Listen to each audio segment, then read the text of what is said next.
What a game! Halimaw ang home opener ni Stephen Curry, pinaiyak ang Denver Nuggets. Grabe ang hype ng greatest shooter, night, sinayawan si Nikola Jokic. So home opener ng Golden State Warriors kontra sa debut na Denver Nuggets, Stephen Curry versus Nikola Jokic. Heto at first possession pa lang, Stephen Curry kumana agad ng wing 3-pointer. Mainit na tento nating run agad ang simula ng Warriors, kaso matapos siya nakabawi din agad ng 12-2 nating run ng Denver Nuggets led by Jamal Murray at Nikola Jokic. Naputol na lang yan dahil kay Buddy Hield at Al Horford na nagtala agad ng back-to-back basket off the bench. Gandang putback dunk din ang ginawa sa play na to ni GP2. Yun nga lang, nagpaulan naman ng tatlong sunod na 3-point shot itong si Aaron Gordon. Butit to the rescue sa dulo si Jimmy Butler para sa Warriors na nagtala ng 9 straight points baba sa apat ang lamang ng Nuggets, 31-27. Second quarter, Jonas Valanciunas, new addition para sa Denver Nuggets, kumana agad ng 3 straight basket. Pinaglaruan pa ni Jamal Murray ang depensa ng Warriors sa play na to, pero right away bumawi naman agad ang Warriors ng apat na sunod na tres mula kay Buddy Hield, Draymond Green, Al Horford at Jonathan Kuminga. Kaso grabe si Aaron Gordon, apat na sunod na tres din ang binitawan with already 25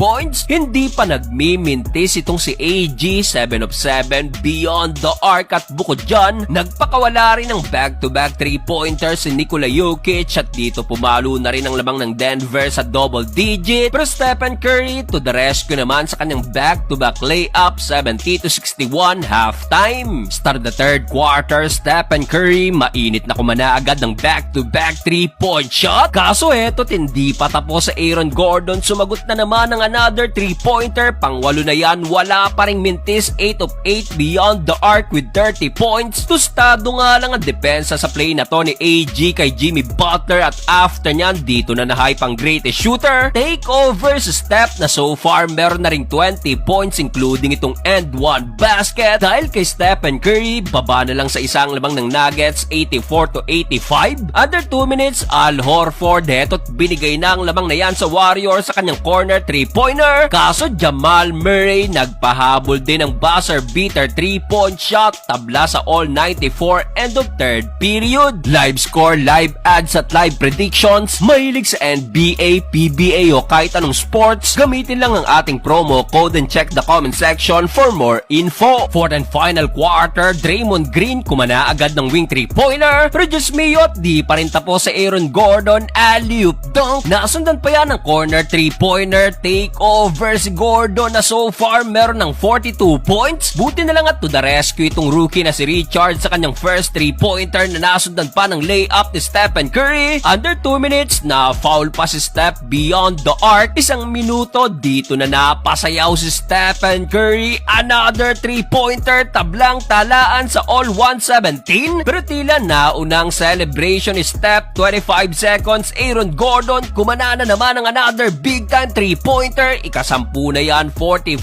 points, 120-117. Akala ng Denver tapos na, pero Stephen Curry another 3-pointer. Grabe ang hype ng greatest shooter, tabla sa all 120. Last possession ng Nuggets, nagminti si Jokic at nauwi pang laban sa overtime. Well, overtime period, Stephen Curry another 3-pointer, kaso sinagot agad yan ng end one ni Aaron Gordon. After nyan, big Al Horford, big time 3-pointer. Under 2 minutes, abante ng tatlong Warriors, 125-128. At eto, wala ng isang minuto, Stephen Curry, night na ang inabot ng Denver at ni Nikola Jokic. Panalo ang Golden State Warriors.